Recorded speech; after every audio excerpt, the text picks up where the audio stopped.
Bom, pontualmente às 13 horas, vamos dar início a esse webinário, tá bom, pessoal? Boa tarde, espero que esteja tudo bem com vocês, nesse período de quarentena, né? Meu nome é Marcos, eu sou da equipe de marketing da Pensabio, tá bom? Eu vou ser o host desse webinário, então eu vou estar aqui para dar qualquer assistência, se alguém não estiver ouvindo direito, se alguém tiver uma dúvida, qualquer coisa, eu estou aqui para ajudar vocês. E não só isso, como eu vou apresentar também as nossas duas especialistas, né, que são duas pessoas brilhantes que estão aqui para fazer este webinário, que são a Danusa e a Cristiane, sendo que a Danusa é formada em farmácia bioquímica pela Unesp de Araraquara, né? Ela também fez o seu doutoramento lá, em biologia celular e molecular de micro-organismos, completando seus estudos na Universidade da Califórnia, no departamento de bioquímica básica e aplicada.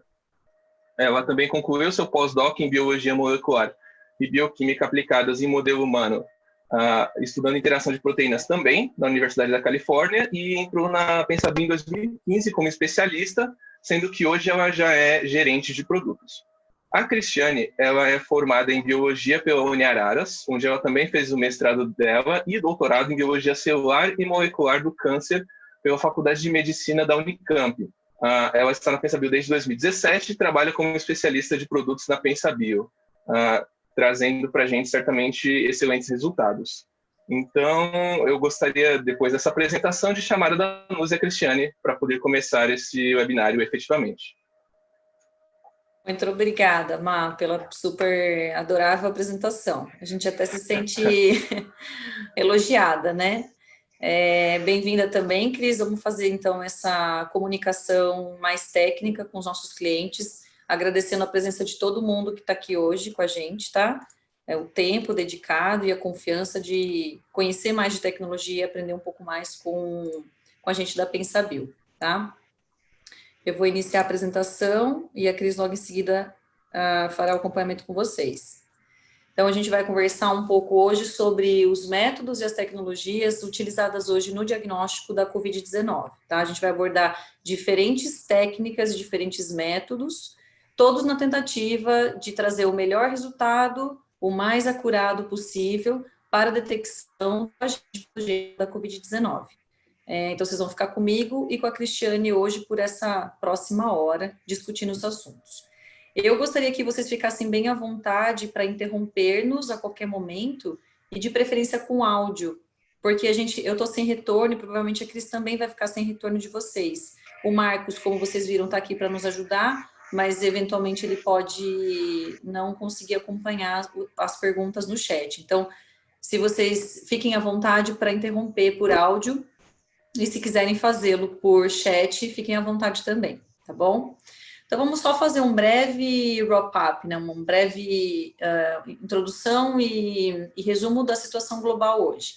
Hoje, Covid-19 acomete mais de 4 milhões e 700 mil pessoas no mundo todo, todos os países do mundo já têm casos relatados, tá? Com um saldo de morte bem triste, bem crítico, de 315 mil, onde a proporção de mortes país por país varia bastante, tá? Ele pode girar em torno de 3 a 5, 7%, dependendo do país e dependendo, inclusive, das condições socioeconômicas e culturais daquele país, tá? O Brasil está com uma taxa aí não muito favorável também, mas porque a gente está enxergando um número crescente de acometidos em regiões mais carentes do país, que naturalmente acabam falecendo por falta de acesso à saúde pública, tá? Eu gostaria de reforçar aqui como é que está o ranking hoje. Esses dados foram todos tirados daquela iniciativa do Johns Hopkins, que faz o monitoramento de todos os países do mundo frente à Covid, tá? Então, os Estados Unidos está bem à frente, né, com quase 1,5 milhão de infectados, um cenário bem crítico. Algumas cidades e alguns estados estão bem avançados, com taxas de mortalidade bem elevadas. O Brasil ocupa a 4ª posição nesse ranking mundial, que é bem preocupante, porque é um país relativamente pobre, né, comparado com os outros da lista top 10. E eu gostaria de reforçar que a Itália, que há 4 semanas atrás era top capa de notícias, hoje desceu na lista, ocupa 1, 2, 3, 4, 5, 6ª posição. abaixando também a sua curva de mortalidade, tá? Eu gostaria só de reforçar o comportamento das curvas de infecção dos Estados Unidos e do Brasil. É interessante fazer essa análise de todos os top 10, mas dos Estados Unidos e do Brasil, elas destoam bastante as curvas. Veja que o ponto de inflexão dos Estados Unidos começou logo no final de março, e a gente está falando que o nosso ponto de inflexão da curva começou no final de abril, começo de maio, tá? Então, a gente está aí com pelo menos um mês ou talvez um mês e meio de delay no sentido de inflexão da curva. E os Estados Unidos já aponta, ele teve um crescente bem logarítmico, bem acentuado, mas ele já aponta para provavelmente uma chegada de saturação aqui para frente. Provavelmente em agosto eles começam a ter um resultado melhor. Já no Brasil, como a gente começou isso tardiamente, pelo menos um mês depois dos Estados Unidos, a gente ainda não está conseguindo ver essa curva aliviar ou chegar na fase de saturação. A gente está enxergando que isso vai ser projetado para cima, provavelmente tendo pico no mês de maio, junho. Só estou dando uma recapitulada naquilo que a gente já sabe, que a gente já lê de notícias. E eu gostaria só de reforçar a preocupação que é sim com a América Latina. Lembrando que a gente tem muitos países da América Latina que já estão acometidos também, fazendo fronteira com o Brasil, e a gente sabe muito bem que são regiões do país com carência, tanto econômica quanto de saúde pública. A gente, haja vista a saturação do SUS que aconteceu precocemente em Manaus, por exemplo, tá? Então, só para a gente ficar aí em alerta, mas entender que esse cenário ele pode melhorar muito rapidamente com o advento de tecnologia, não só para o diagnóstico, que é onde vai dizer sobre todas as políticas de saúde pública do país, mas também em frente à busca por medicamentos e vacinas, tá? Então, eu gostaria de deixar agora com vocês a Cris, que vai falar um pouco sobre os métodos diagnósticos, afinal de contas, é o maior mote do nosso webinário de hoje. Bom, pessoal, boa tarde. Então, só dando seguimento, já fui apresentada. Então, só dando seguimento à apresentação. Hoje é conhecido, então, praticamente, eu vou estar sem o meu mouse, tá? Então, vou pedir para algumas coisas a Danusa me ajudar em alguns apontamentos, que ela está compartilhando a tela. Então, hoje nós temos basicamente duas frentes, duas frentes, digamos assim, de testes de diagnóstico para detectar o vírus, né, ou a infecção, ou a doença Covid-19 ou SARS-CoV-2. Então, testes que detectam vírus hoje disponíveis no mercado são os derivados da reação em cadeia da polimerase, conhecida como RT-PCR, e tem também os testes para detecção de antígenos frente a essa infecção viral apresentada.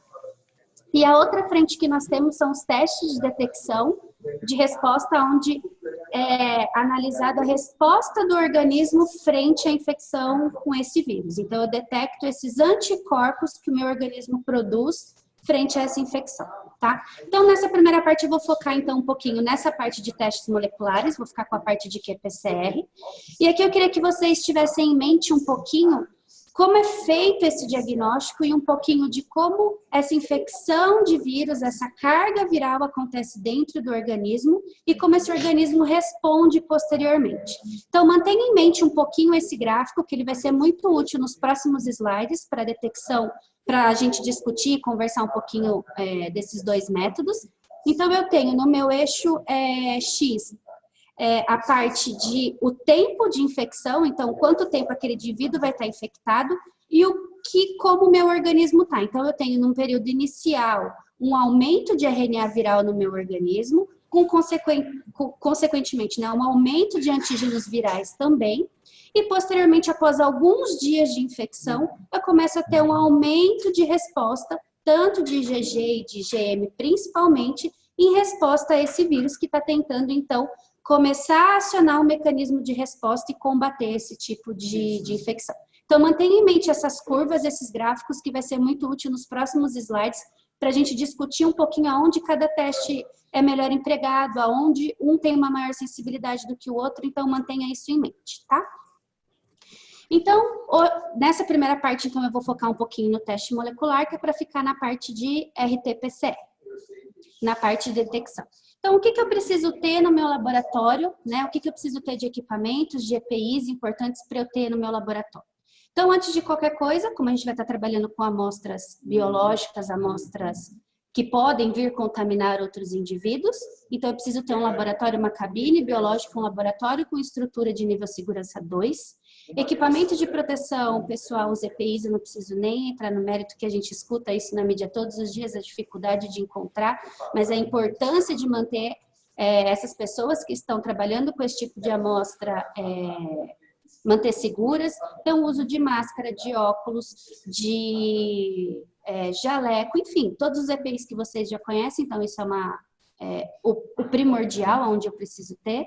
E para qualquer teste molecular, ensaio molecular ou até mesmo, dependendo outros imunoensaios, um vórtice, um spin, uma centrífuga de tubo, onde eu preciso que ela tenha uma rotação que chegue até uns 13.000 RPMs para eu fazer a extração do meu RNA, seja ela manual ou até mesmo automatizada, eu preciso dar ou uma centrifugação, mexer alguma coisa nessa amostra. Um spin de microplaca também é muito bem-vindo, já que normalmente esses laboratórios trabalham com throughput muito alto de amostras, então facilita muito o dia a dia. E não menos importante do que um termociclador em tempo real. Importante você checar os filtros disponíveis desse equipamento para ver se é compatível com o que a gente vai entrar mais para frente em detalhes, na captura dessas emissões de cores que vai de acordo com cada alvo que eu quero avaliar. Então, cheque esse filtro, se o seu equipamento contém todos os necessários compatível com o kit ou com a sonda que você customizou, tá? Pipetas mono e multicanais também são utilizadas, as multicanais são muito bem-vindas quando trabalha-se com um grande número de amostras de placa, evitando erros de pipetagem e até mesmo rapidez no processamento, né, dessas placas. Estante para tubos e microplacas, importante para que isso não tombe algum tubo na sua bancada e possa vir a contaminar algum do técnico, né, de laboratório. Então, parece algo bem simples, mas é algo importante. E o que eu vou utilizar, então, para extrair o meu RNA? Ou um método manual, ou um método automático, ou um método caseiro, que hoje tem sido pouco utilizado frente ao COVID, mas que não desmerece de forma alguma a qualidade e eficácia, tá? Então, a questão bastante importante é até a manutenção desses equipamentos e acessórios, para garantir que você tenha equipamentos no seu pleno funcionamento, onde isso não vai te causar nenhum problema, de interromper algum ensaio que você está fazendo no meio do caminho. Com isso, então, você tem teste de performance desses equipamentos. Isso é muito variável entre laboratórios e empresas que estão sendo feitos, mas o recomendado é uma vez a cada 6 meses. Tem gente que utiliza semanalmente, diariamente, mensalmente, enfim. Mas é importante ter esse cuidado e esse carinho na manutenção desses equipamentos para garantir qualidade na liberação dos seus resultados. E gerar, então, um procedimento de uso, né, de uso padrão, um POP, para que você evite alterações entre diferentes operadores. Então, onde eu tenha um protocolo muito bem estabelecido e onde todos sigam todas as regras para que você evite esse tipo de variação. Então, basicamente, é isso que eu preciso ter para o meu laboratório, então, parque instalado e EPI.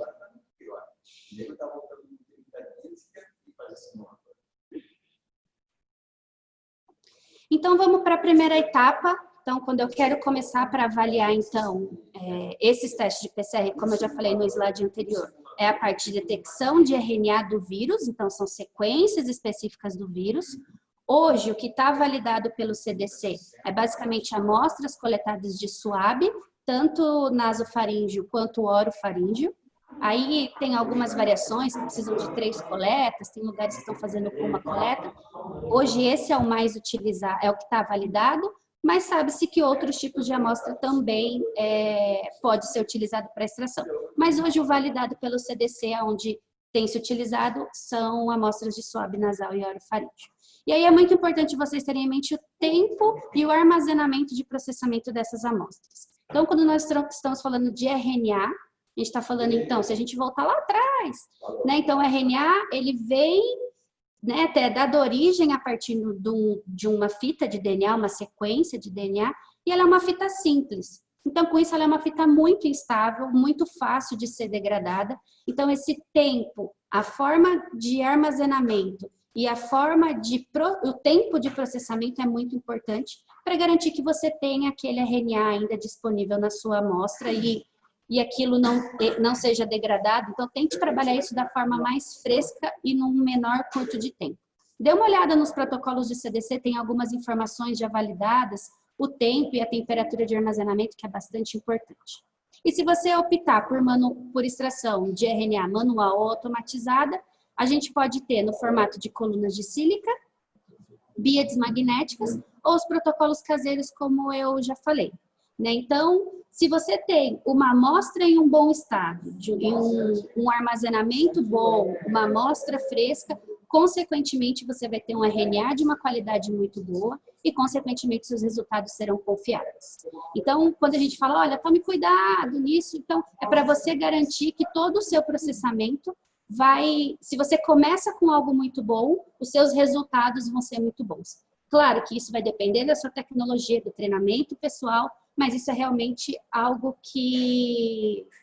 Deixa eu dar uma olhadinha aqui, meu som está fazendo barulho, né?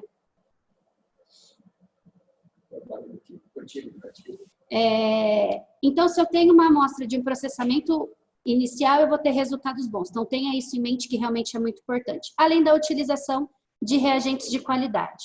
Como eu falei, soluções caseiras são muito bem-vindas, mas é importante ter uma validação robusta. Então, quando eu extraio um RNA com trisol, por exemplo, a gente sabe que ele é um inibidor, eu preciso fazer uma purificação bem considerável dessa amostra para evitar, porque sabe-se que isso é um inibidor de PCR.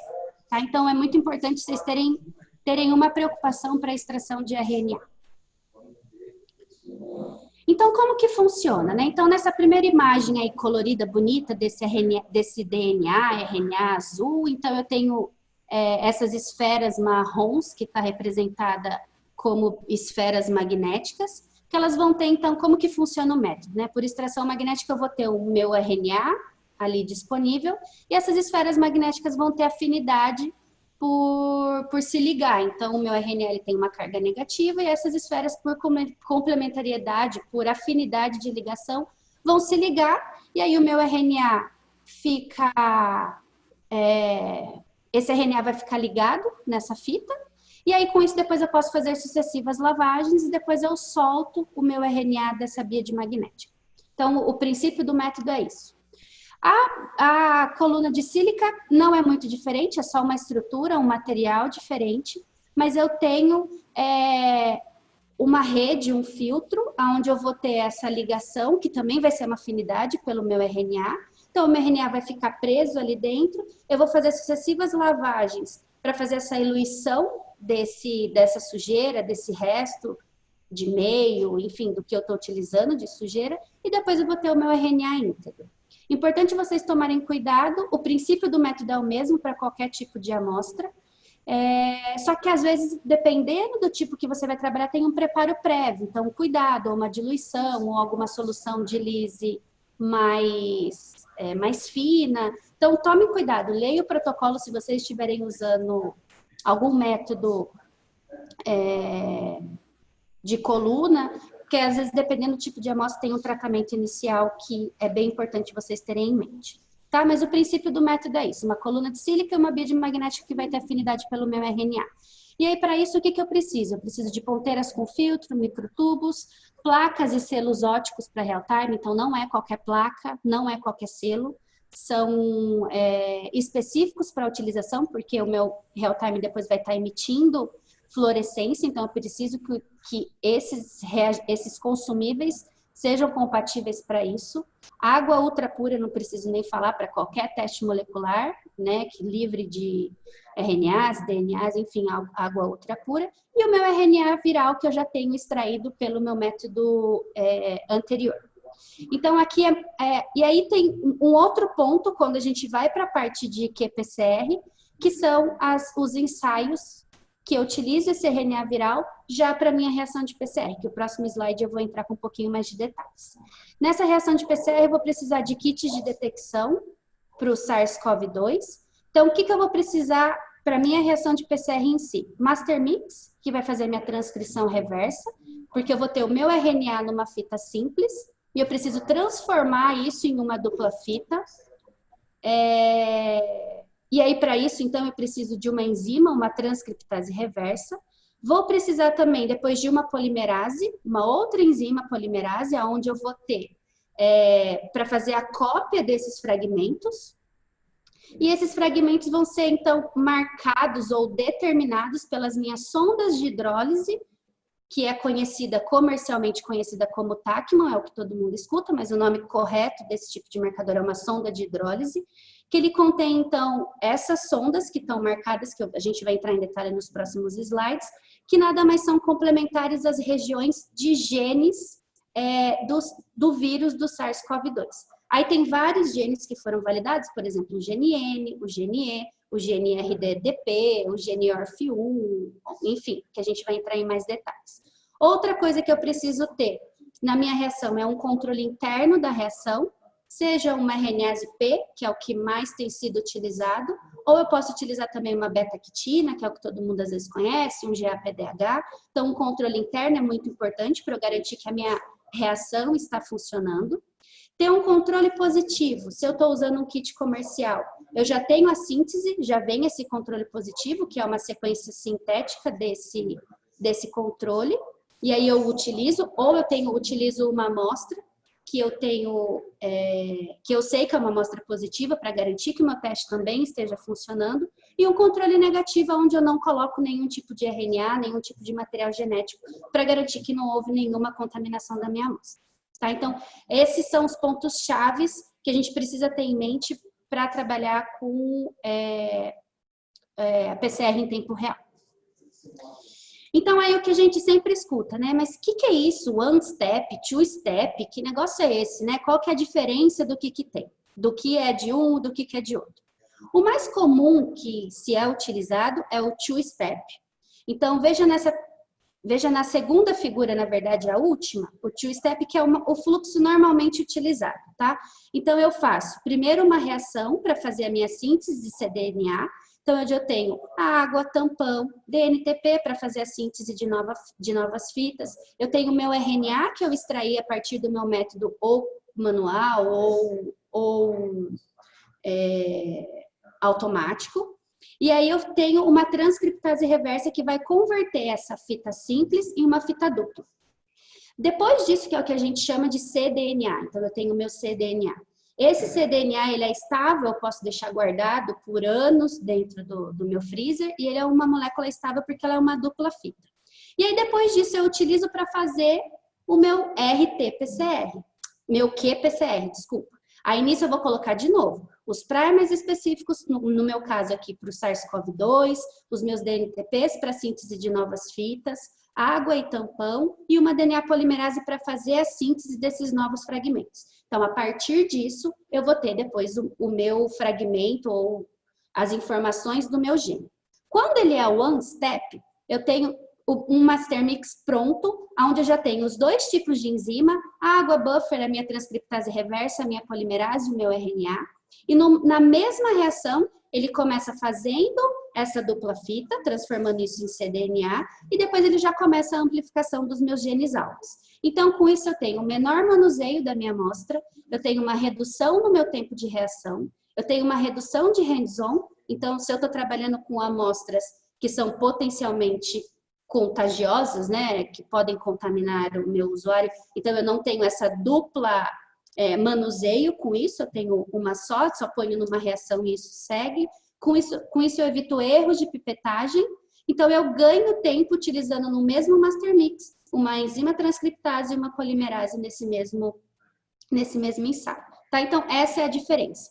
Hoje o que está validado são os kits one step, enfim, já até falei dos benefícios visando tudo isso. Então, o cuidado de quem está manuseando e uma velocidade no processamento dessas amostras o mais rápido possível e no menor tempo possível. Então, essas são as vantagens e desvantagens do método. Então, quando eu falei para vocês lá, a gente escuta, mas o que é esse Tachman que a gente escuta, que o nome não é correto, porque Tachman é um nome comercial, mas o nome dessas sondas é sondas de hidrólise. Então, o que ela é? Ela tem uma sequência desse gene, então vamos pensar que A gente tem ali embaixo várias sequências que já foram validadas por diferentes, ou pelo CDC, ou pelo protocolo de Charité, ou pelo CDC da China. Então, a gente vê os genes N, o gene RDRP, o gene E, o gene S, várias isoformas do gene S, ORF alfa beta, ORF alfa, ORF 1 beta. Então, tem vários genes. E essas sondas, então, por exemplo, se eu estou trabalhando com o meu gene RDRP, eu faço, então, eu tenho uma sequência. Só um minutinho, por favor.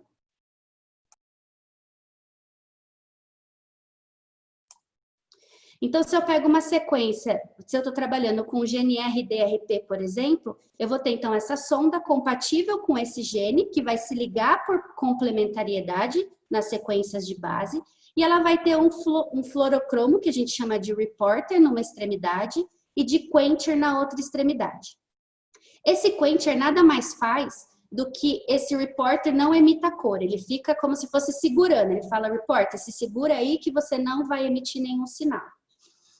E quando eu tenho a clivagem de uma nova fita, eu quebro esse reporter e aí o meu quencher emite uma cor. Então, veja nessa figura aqui do lado, então eu vou ter um primer, nessa parte laranjinha, e a minha sonda vai se ligar algumas bases para frente desse fragmento. E todas elas estão dentro da mesma sequência do meu gene, que é, no caso, a gente está falando aqui, por exemplo, do gene RDRP, por exemplo. Quando eu tenho a síntese dessa fita, então eu vou ter a minha polimerase, que vai reconhecer o meu primer, vai se encaixar no meu primer e fazer essa síntese, eu vou clivar essa sonda.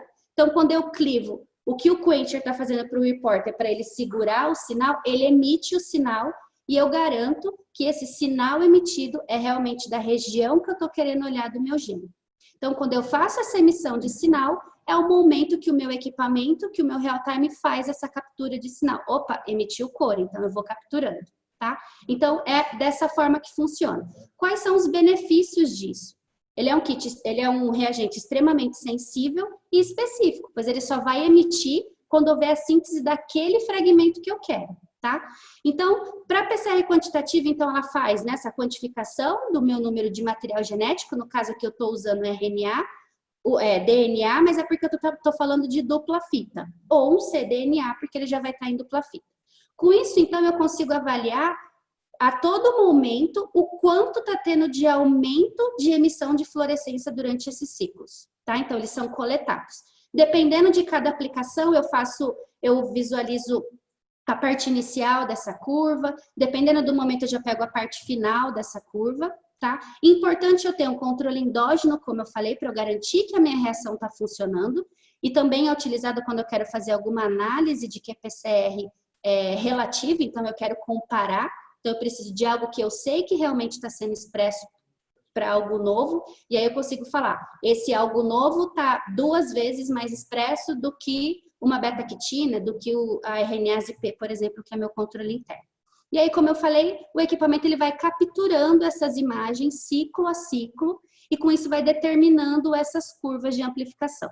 Com essas curvas de amplificação, então, eu posso fazer várias inferências no meu experimento. Então, eu consigo, se eu tenho uma amplificação de uma curva bem inicial, e uma curva, por exemplo, aí que vocês estão vendo a minha, essa curva minha azul, e essa curva minha, por exemplo, vermelha, eu consigo inferir que a minha curva, essa primeira azul aqui, perto da parte de high concentration, eu sei que eu tinha mais RNA ali, ou disponibilidade daquele meu RNA-alvo, do que uma curva que amplificou tardio. Tá? Então, eu consigo fazer várias inferências. A parte de amplificação, se eu tenho uma curva com uma amplificação estranha, eu posso invalidar talvez o meu método, então eu consigo fazer várias inferências. Com isso, eu consigo olhar o meu background, eu consigo ver abaixo daquilo é só ruído da minha reação, que é importante eu ter o controle da não amplificação do meu controle negativo. Então, eu consigo fazer várias inferências a partir desse gráfico de amplificação de PCR em tempo real. Tá? Eu consigo captar várias informações. Então, é basicamente isso que o equipamento faz. Então, como que eu analiso os meus dados? Como que eu vou tratar? Como eu sei se é positivo ou negativo? Bom, aqui vai depender muito do kit que você está utilizando. Então, no primeiro momento, se eu estou utilizando um kit comercial, onde eu já compro pronto, as minhas sondas, o meu Master Mix já vem tudo junto, siga as considerações e as informações contidas na bula do seu kit. Nessa bula do seu kit vai ter os parâmetros, os pontos de corte e como interpretar os seus dados, tá? Eu coloquei aqui um exemplo de um kit comercial, de uma forma de interpretação, mas se eu tenho, eu tô querendo validar o meu método, eu ainda vou customizar as minhas sondas, vou fazer um método caseiro, isso inviabiliza os meus resultados? Não, você precisa validar e você vai determinar esses parâmetros que já vem pronto nesses kits. Então, por exemplo, no kit eu tenho todas as informações de quais vão ser as temperaturas e o tempo da ciclagem dentro do meu termociclador. Eu tenho a etapa onde eu tenho que informar para o equipamento que ele vai fazer essa detecção de cor.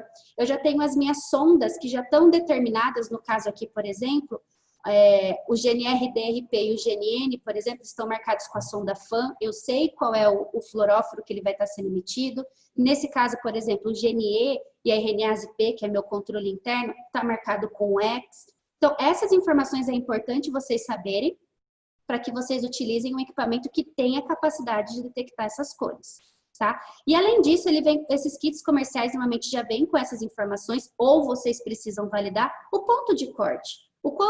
A partir de quanto de amplificação eu determino isso positivo, ou a partir de quanto isso é inválido, ou a partir de quanto isso é negativo. Então, como eu falei, observando essas informações que a curva de amplificação te dá, então, por exemplo, esse kit, tudo que for amplificado antes de 35 CT, que está aqui na minha base, tá vendo? A minha curvinha azul, eu tenho um CT de 20,8, então no ciclo 20, ele começou a amplificação, e a minha curva verde eu tenho um CT de 14. Se essa curva fosse desse kit, eu falaria que essas duas amostras seriam positivas se elas tivessem amplificado para os genes do COVID. Se eu tenho uma amplificação maior que 35, eu posso considerar como um negativo, tá? E às vezes tem alguns kits que, se for entre 30 e 35, essa zona cinzenta, às vezes é algo indeterminado, eu preciso repetir o meu experimento. Então, por isso que é muito importante que vocês sigam todas as considerações e parâmetros que a bula do seu kit dá, ou vocês determinam esses parâmetros na validação de vocês, se vocês estiverem utilizando soluções caseiras. E a partir disso, então, eu consigo avaliar quais amostras são positivas, quais amostras são negativas, se houve amplificação para os genes do COVID. E é sempre importante vocês terem em mente o comportamento do seu controle negativo e o comportamento do seu controle positivo, para fazer que a sua reação esteja funcionando adequadamente, que não há contaminação e que tem as informações importantes para você validar aquela placa. Acho que tem uma pergunta da Lídia sobre controle. Subiu para mim uma caixinha. Você quer ler para mim, Marco? Que eu acho que eu não consigo. Subiu, mas eu leio não sim.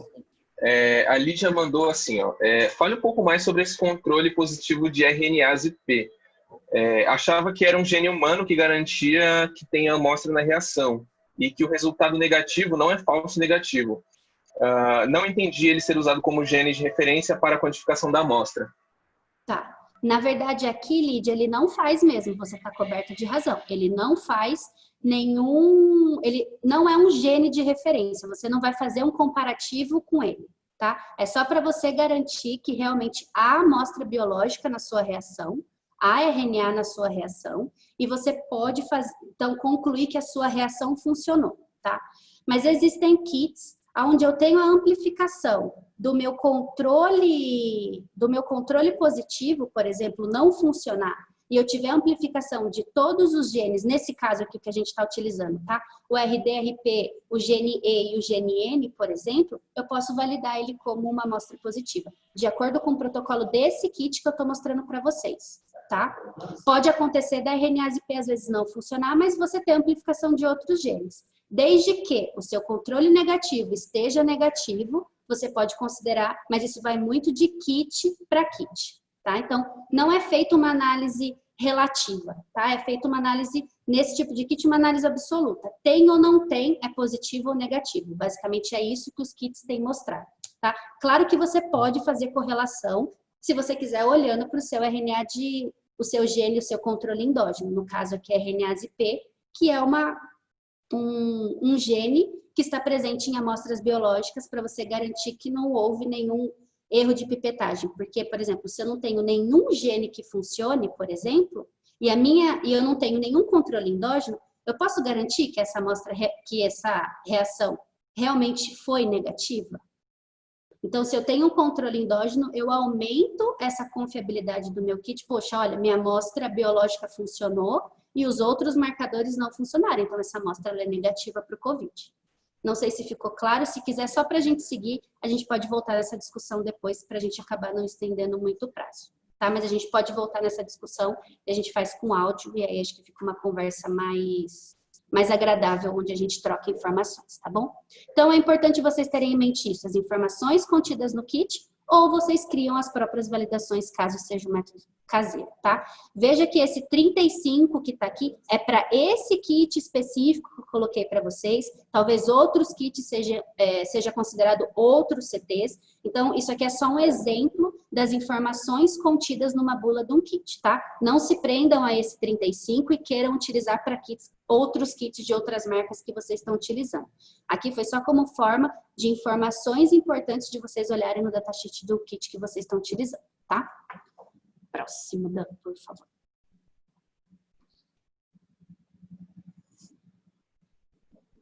Mais alguma pergunta? Porque eu vi movimento no chat. Marcos? Tem mais uma pergunta. Pode estar aberto para pergunta? Sim. Show de bola. Então, a Júlia, ela tem uma dúvida, né, sobre esse corte de CT35. Por que podemos considerar negativo, uma vez que o primer e a sonda são específicos de vírus? Então, qual que seria a lógica de que amplifique usando um primer de vírus muito tardiamente ser negativo? Não teria a ver com a carga viral ou com a amostra? Excelente pergunta, Júlia. Normalmente, ele fala aqui, ó, se você olhar na observação que está aqui, maior que 35, não avaliado ou negativo. Esse protocolo aqui, se você for olhar, ele tem 40 ciclos. Então, no 35, é uma amplificação muito tardia.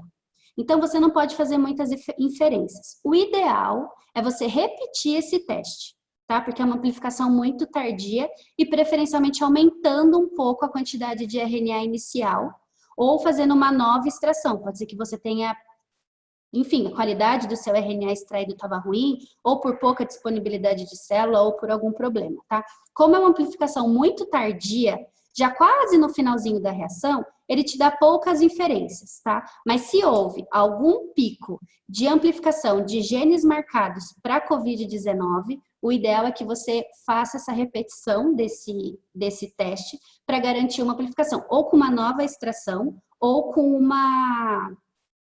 um aumento de RNA. Aqui, quando ele fala negativo, se, por exemplo, eu tiver todos os negativos para todos os marcadores, não funcionar nada. Também é uma amostra que eu preciso fazer essa repetição, porque daí é uma garantia que a minha reação realmente não funcionou. Para nenhum marcador de vírus e para nem mesmo a minha amostra biológica, tá? Mas se eu tenho uma amplificação muito tardia, lá no 36 para cima, até 38, 39, está muito no final da minha reação, de acordo com esse kit, tá? Isso que eu quero que vocês tenham bastante em mente. Quando tem uma amplificação muito tardia, o ideal ou é você repetir, ou às vezes com o seu tempo de trabalho com isso de análise, talvez você possa fazer inferências de negativo. Mas não é recomendado que vocês considerem essas amplificações tardias. É super recomendado que você repita essa reação, ou com uma nova extração, ou com aumento de RNA dessa sua amostra, tá? Excelente, excelente pergunta. Obrigada pela interação de vocês. Isso faz a apresentação fluir, ser algo mais dinâmico. Tem mais alguma pergunta, Má?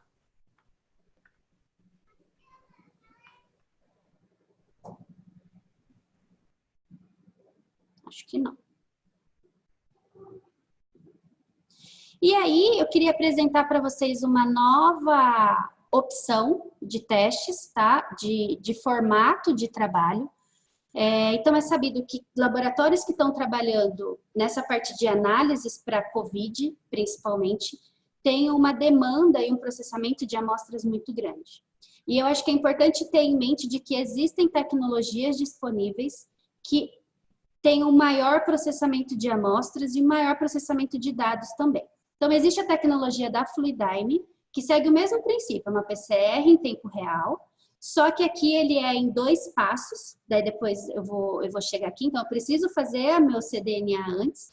Então aqui embaixo, se vocês olharem, tem um cartucho de microfluídica, e aonde eu consigo, existem vários formatos, mas o que o pessoal tem mais utilizado fora do país é um marcador que faz 100 por corrida, ele faz 192 amostras contra 24 marcadores. Então aí eu poderia colocar todos os marcadores possíveis que eu queira customizar, ou eu quero olhar outros marcadores de outros genes, sei, algum de infecção, algum de inflamação, algum de resposta de alguma coisa, enfim, eu poderia colocar os marcadores dos vírus e poderia ampliar para até 24 marcadores, e numa mesma corrida, nesse tempo de processamento, fazer 192 amostras. Então, em uma corrida para esse equipamento, eu consigo fazer 4.608 reações por corrida.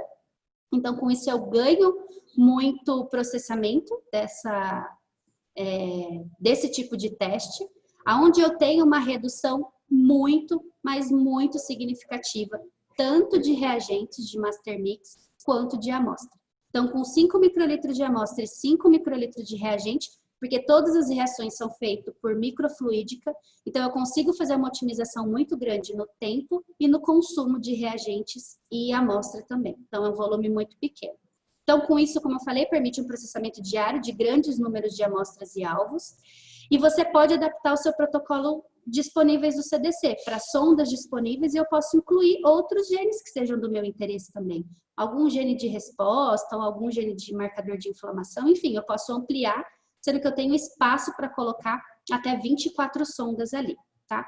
E eu posso flexibilizar esse painel. Ou eu posso utilizar as minhas sondas Tacmo, que eu posso comprar com outro fornecedor que não a Fluidigm, essas sondas compatíveis desse formato que eu falei para vocês, tem o Quench e o Report, ou eu posso customizar os meus primers dentro do site da Fluidigm e montar o meu próprio painel que eu queira, tá? E aí, como eu falei, esse tipo de reação ele é two-step, eu preciso fazer o meu cDNA antes numa reação e depois migrar 5 microlitros para dentro desses cartuchos, que como eles funcionam com na parte de microfluídica, então as reações acontecem em compartimentos muito pequenos, e isso garante uma menor redução de amostra e de reagentes. Então ele faz nessas caixas. Pool de amostras. É possível diagnóstico com pool de amostras? Li algo sobre uma pesquisa desse tipo de diagnóstico. Excelente pergunta também. É possível você fazer esse pool de diagnóstico. Eu confesso, não sei se a Danusa tem visto alguma coisa. O que eu acho que talvez pode ser feito no sentido de rastreamento é você fazer um pool dessas amostras e se nada acender ali, você assume que todo pool que está ali é todo mundo negativo. E se tiver qualquer amplificação de algum gene, você vai ter que refazer todas essas amostras que estão no pool para ver quem são os positivos. Existe isso.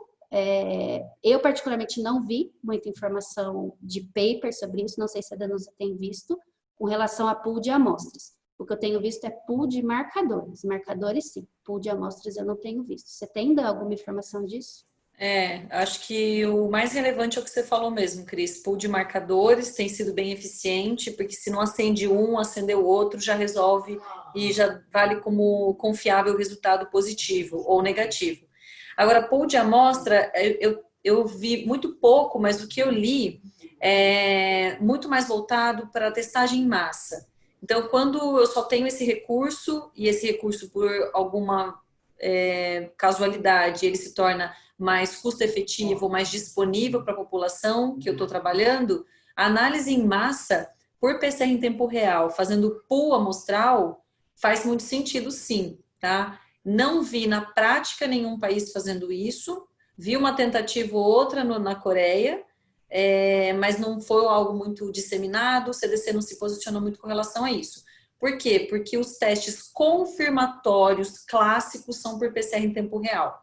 E aí sim o CDC regulamenta isso muito bem. Regulamentar não é bem a palavra, mas ele recomenda um protocolo muito bem descrito, tá?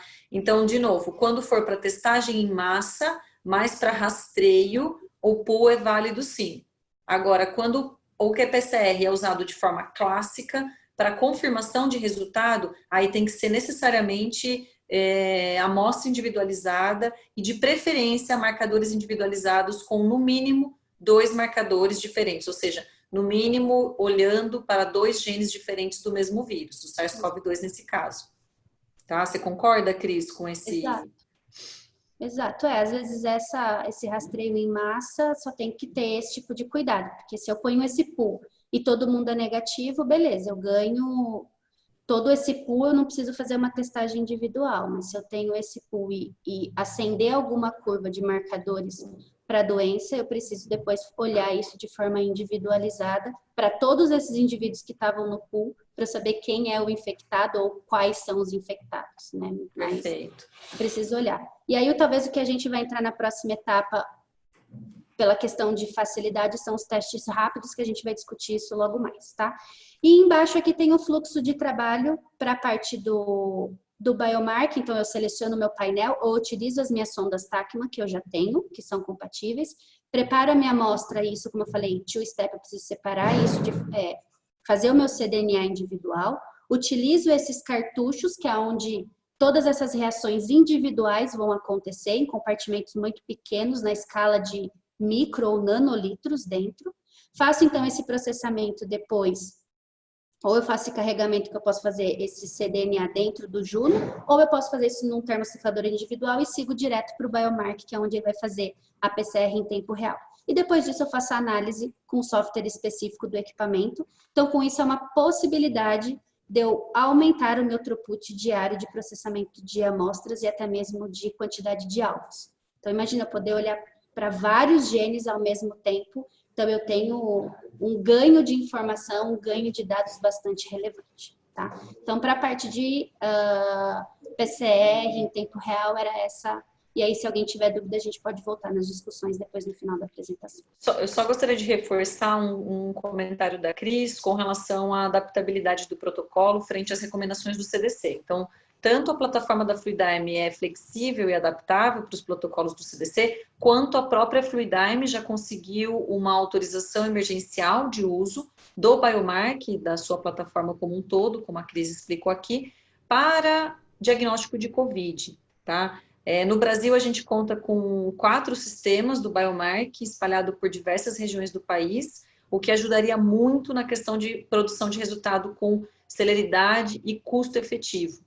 Porque, como a Cris mencionou, esse é um protocolo que reduz muito o custo por reduzir a quantidade de amostra e de reagentes a serem usados. Ele reduz, por exemplo, a quantidade de sondas, que é um dos reagentes mais caros no protocolo de PCR em tempo real por TACMA. Então, ele usa a quantidade de sonda que você adiciona nos cartuchos, nos IFCs, o que reduz diretamente no custo do experimento, né, no custo da reação. Então, a Fluidigm está à frente nesse sentido, junto com o CDC, e conseguiu, portanto, uso emergencial junto ao FDA. Desculpa, acho que eu mencionei errado, mas conseguiu uso emergencial junto ao FDA. E a gente está tentando trazer essa novidade para o Brasil, para a gente se valer do parque instalado, que são essas máquinas super robustas e caras, né? Vão fazer uso do nosso parque instalado para ajudar no combate, no diagnóstico, portanto, no combate à Covid. Alguma pergunta? Tem uma pergunta da Lídia aqui, que ele está falando que ele faz 24 marcadores, então se ele captura 24 cores. Não, Lídia, dentro desse cartucho acontece para essa sua amostra, 24 reações individuais. Na verdade, você pode utilizar a mesma cor, ele vai ter a mesma quantidade de filtros de um real-time normal, só preciso confirmar se são 4 ou 6, eu acho que são 6 cores que ele pode detectar, mas eu posso fazer todas as minhas sondas no mesmo canal. Por exemplo, eu posso utilizar FAN para todo mundo, porque essas reações vão acontecer 24 reações de cada amostra individualizadas. Ele vai capturar isso e depois você consegue analisar isso individualmente, tá? Então, eu não preciso fazer 24 cores, ele não tem. São 24 reações, porque dentro são reações tão pequenininhas, que eu falei, em volumes tão pequenos, que você não precisa ter esse aumento de custo de sondas. Porque imagina, normalmente as sondas Vic e FAN são as de valores mais utilizadas, que são as mais baratas, as outras o custo depois já começa a aumentar. Então, nem teria, eu acho, 24 disponibilidades de cores de sonda. mas é porque são reações individuais, tá? São reações singleplex, digamos assim, mas são 24 que eu estou utilizando. E eu tenho outros formatos desses cartuchos. Eu posso fazer o de maior throughput, por exemplo, é um que processa 96 amostras contra 96 alvos de uma vez, né? E aí, de novo, todos esses marcadores estão com a mesma cor, as sondas são emitidas na mesma cor, é que são reações individuais, tá? O Andonai Krause, ele fez uma pergunta se ele pode confirmar o resultado por sequenciamento Sanger. Confirmação de resultado por Sanger, Klaus, é possível, mas não é necessário, tá? Então, a gente está falando de uma tecnologia muito mais avançada comparado com o PCR em tempo real e muito mais cara e de difícil performance.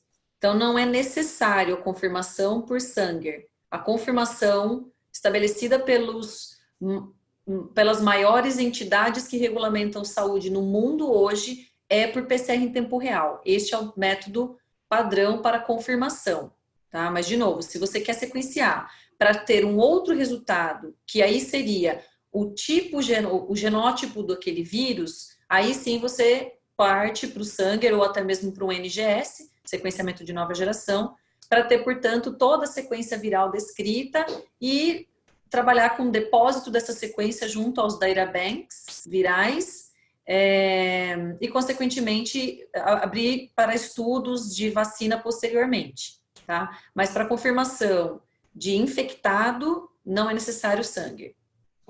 Mais alguma pergunta? O Cris quer fazer mais algum apontamento com relação ao biomark? Não, eu fico por aqui. Se alguém tiver alguma pergunta, estou à disposição.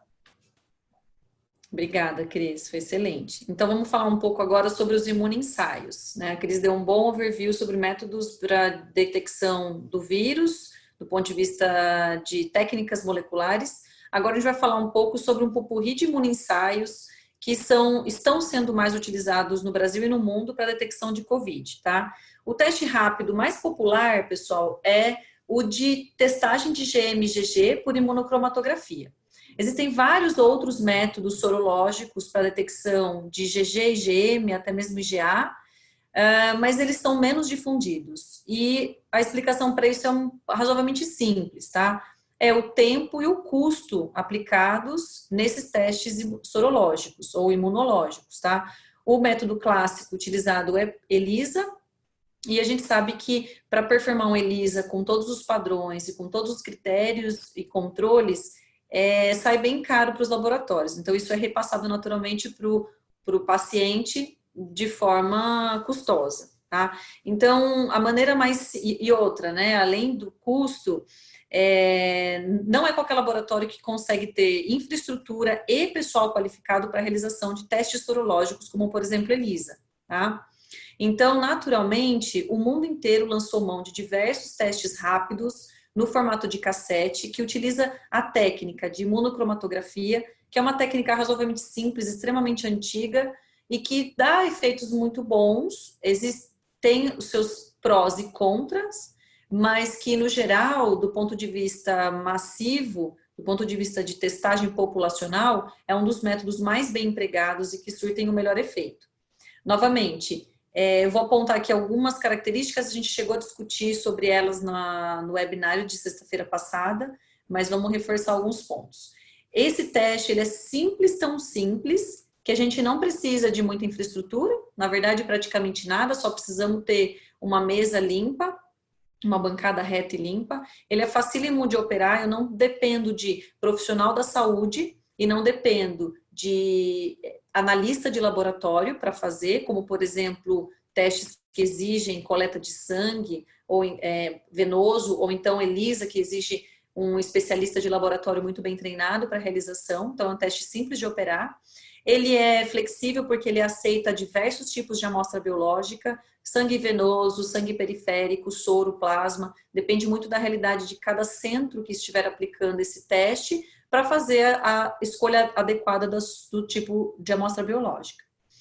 Ele faz a detecção simultânea de 2 ou mais anticorpos no geral, tá? Existem métodos rápidos que avaliam apenas IgM ou apenas IgG, mas no geral no mercado a gente tem percebido uma tendência muito forte para testes que avaliam 2 ou 3 anticorpos, IgA, M ou G, E ou G, tá? Ele tem o conceito point of care, que significa uma análise imediata da amostra do paciente, de maneira rápida, que eu posso levar para qualquer ambiente, eu não dependo de infraestrutura, né? Como a gente já falou, não dependo de equipamento, então eu posso levar para o meio da selva para testagem em índios, assim como eu posso deixar disponível no Fleury para testagem dos seus pacientes ou dentro do próprio laboratório quando recebe sangue coletado nos pontos de coleta do Fleury. Como exemplo, tá? Só para reforçar o quão importante é o conceito do point of care. Ele atende uma diversidade boa de cenários, digamos assim,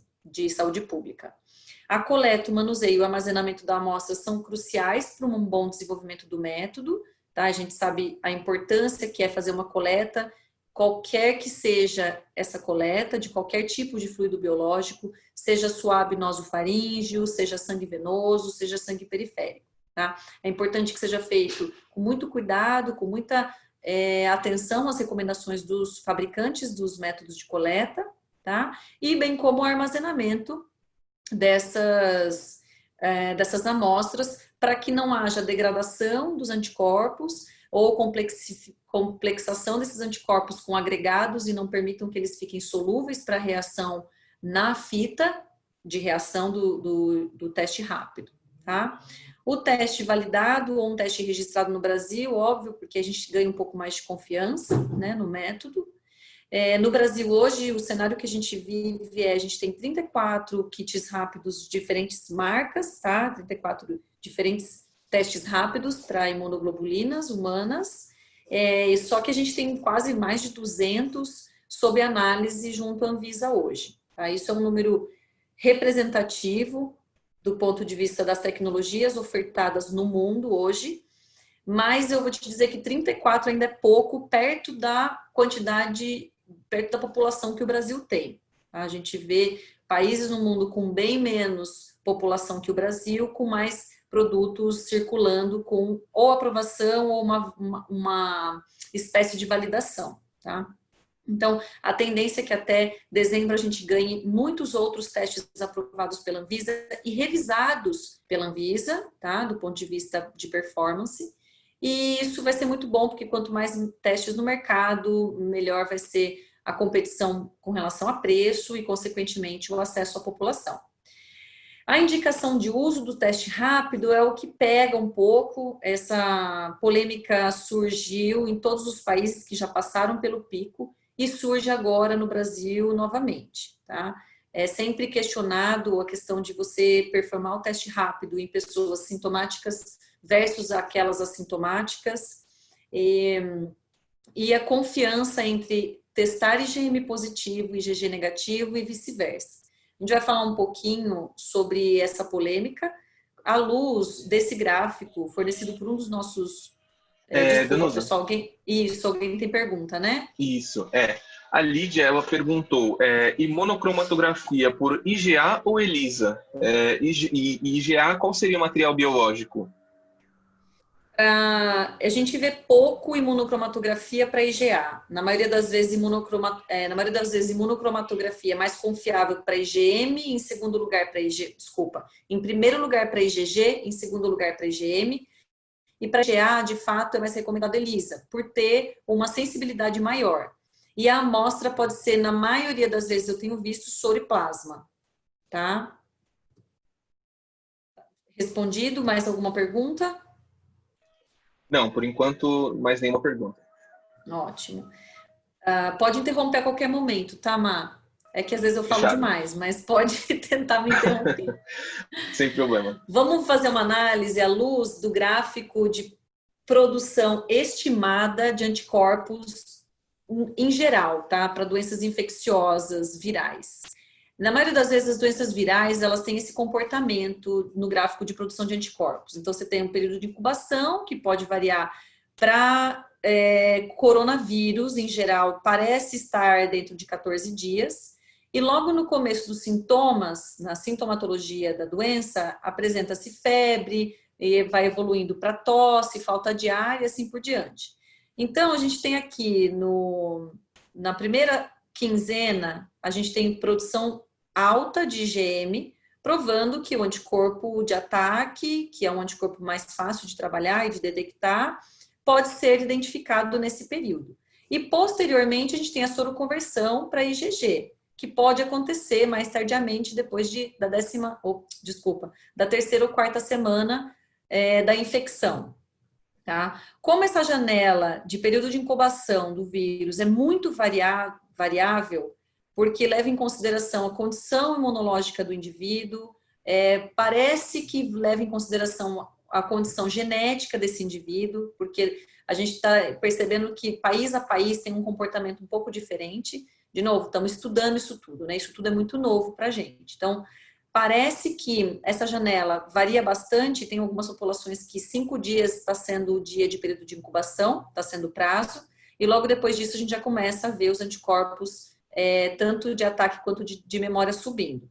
O fato espera-se que, tudo indica que sim, mas a gente ainda precisa de alguma comprovação, mas espera-se que depois de um tempo de exposição, haja muito pouco da produção de IgM, quando num segundo contato com o vírus, portanto, no momento de reinfecção, e uma rápida ascensão de IgG, tá? Chegando no pico logo na segunda ou na terceira semana da reinfecção. De novo, esses dados, eles ainda não estão cravados em pedra, pois eles estão sob análise constante. Inclusive, essa imagem eu tirei de um review que fez uma meta-análise de todos os papers já publicados com relação à produção de IgG e IgM em pacientes do mundo todo. E é um paper bem interessante, as referências depois constam no final dessa apresentação, mas, de todo modo, esse trabalho revelou uma tendência à imunização em massa pelo tempo, mostrando que agora a gente ainda vive um cenário um pouco complexo, com bastante gente sem soroproteção, ou seja, sem infecção, e com a maioria das pessoas sendo infectadas, apresentando altas produções de anticorpo. Mas que, com o passar do tempo, é provável que, pela própria natureza e pela própria seleção natural do vírus, que a gente tenha uma porção, 1/3 da população não infectada, um terço da população apresentando baixas produções de anticorpos, tá? Desde a primeira infecção ou da segunda infecção, e 1/3 apresentando alta produção de anticorpos. Então, somente o tempo e os estudos epidemiológicos é que vão poder indicar para a gente o perfil mundial de imunoproteção de todos, tá? A polêmica se instaura, pessoal, porque a soroconversão tanto de IgM quanto de IgG, na infecção ou na reinfecção, ainda são discutidos.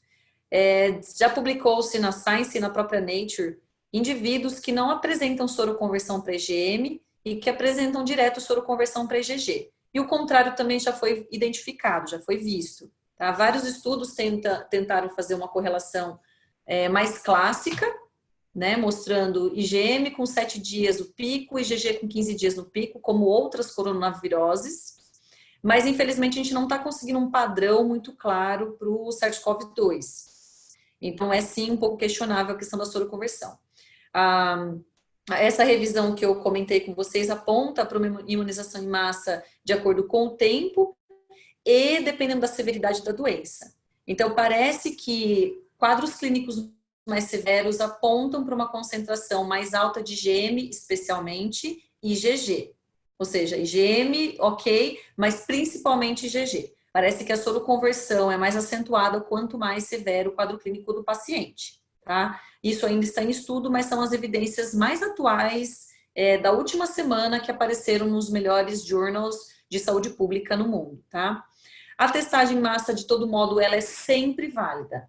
Não importa a sintomatologia, não importa o tempo, não importa condições idiosincráticas da produção de IgM e IgG. A testagem em massa com esse método rápido imunocromatográfico é sim indicada e ela sim tem o seu valor, desde que ela seja feita de forma acompanhando o protocolo dos fornecedores, desde que ela seja feita utilizando um kit qualificado e desde que os resultados sobretudo, sejam notificados para o Ministério da Saúde. É importantíssimo que, independente do centro que estiver performando esses testes, indiquem os resultados de forma compulsória para o SUS, né? Ou para a Anvisa, para qualquer agência sanitária. Porque lá eles vão fazer a análise epidemiológica da população brasileira para poder ditar as diretrizes e definir políticas públicas acerca do combate à Covid, tá? Alguma Danusa, pergunta? sim. A Lídia trouxe uma discussão interessante. Na verdade, a Lídia e a Tatiana. Vou falar da Lídia primeiro. Se você Legal. chegou a ler ou ver algo sobre pessoas que já tiveram outros coronavírus com manifestação patológica mais fraca, vão ter algum tipo de imunidade ao SARS-CoV-2. Eu não vi nada disso, Lígia, para ser bem sincera. Eu não vi se existe apontamento para sim ou para não. Mas eu imagino pelo perfil de tentativa de vacina, quem já foi acometido por outras coronaviroses não deve ser 100% protetivo com relação ao SARS-CoV-2, tá? Porque a gente percebe uma variação genética muito significativa de SARS-CoV-2 para outros SARS, tá? Para outros coronavírus, e me parece que isso indica, sim, uma atuação direta dos imunoglobulinas nessas regiões variáveis. Então, geneticamente falando, vão gerar proteínas diferentes, epítopos diferentes, que vão indicar para linfócitos B produzirem moléculas específicas diferentes contra outras IgMs e IgGs de coronaviroses. Tá? Mas, Lígia, se você viu alguma coisa, compartilha com a gente. Eu acho super relevante esse tipo de discussão. Isso pode ser um apontamento muito forte para os estudos de vacina, inclusive. Tem também uma informação do Ângelo falando que alguns estudos estão demonstrando uma persistência de IgM. Se você viu alguma coisa sobre isso. Eu vi. Assim como vi o contrário, Ângelo. Vi algumas persistências. Inclusive, eu acho que esse paper que você deve estar pensando teve um N amostral, teve um outro que saiu na Nature com N amostral um pouquinho mais parrudo, com cerca de 300 amostras, 300 pacientes, que mostrou uma grande e que houve sim casos de soroconversão de IgG sem ter identificado soroconversão de IgM. E é claro que é difícil, porque se você voltar e fazer uma anamnese nesses pacientes, pode ser que você não pegou os primeiros 7 a 10 dias daquele paciente, que pode ter coincidido com essa curva crescente ou no pico, como mostra no gráfico. E aí você possivelmente perde mesmo a identificação de IgM. Mas sim, a gente vê sim essa polêmica, presença de um, não necessariamente presença de outro, complicando o entendimento dos agentes de saúde com relação ao resultado do teste rápido. Mais algum comentário, pessoal? Tem, da Tatiana. Ela diz, IgG levaria a uma imunização em massa. Então, quais estão sendo os problemas principais para o desenvolvimento da vacina? Essa é uma pergunta que vale $1 milhão. Tatiana, essa sua pergunta vale $1 milhão. É o que está todo mundo... É exatamente a pergunta que está motivando mais de 90 laboratórios milionários no mundo todo no estudo da vacina, tá? De fato, a imunização em massa é o alvo de todos esses grupos, tá? E, de fato, nenhuma IgG protetiva se mostrou potencial para o desenvolvimento de vacina, exceto 3 que estão em estudo, estão em andamento, tá? Em diferentes países do mundo, mas, no geral, a gente não tá enxergando... Em algum momento isso vai aparecer e essa vacina vai entrar em comercialização, mas, por enquanto, ainda precisamos conhecer mais da biologia do vírus e do mecanismo de ação dele no nosso organismo do que forças para responder sua pergunta, entendeu? Mas vamos dormir com essa pergunta e rezar para que os cientistas tragam uma resposta o quanto antes. Mais alguma pergunta, pessoal? Temos. Essas aqui vão ser, eu acho que podem ser as últimas duas, né? Só para a gente finalizar essa parte. E aí, qualquer outra dúvida que for surgindo, a gente vai vendo depois. Perfeito. A Pamela pergunta, boa tarde, qual a confiabilidade nesses kits, visto que está tendo muitos falsos negativos? O que é aceito pela Anvisa? Perfeito. Essa é uma pergunta intrigante para toda a gente de saúde e para todas as empresas que estão por trás do oferecimento desses kits, tá, Pamela? Esses kits, o ponto é, eles não têm falsos resultados. A maior problemática de trabalhar com esses kits é saber qual é o momento da fase da infecção do paciente que está sendo coletada a amostra. Então, por isso que eu disse que esse gráfico, ele pauta muito da nossa discussão, porque ele mostra de forma resumida aí uma tentativa de a produção dos anticorpos numa infecção de COVID. Mas, na verdade, sabe-se que a idiosincrasia, né, as características intrínsecas de cada sistema imunológico pode mudar gravemente essa curva.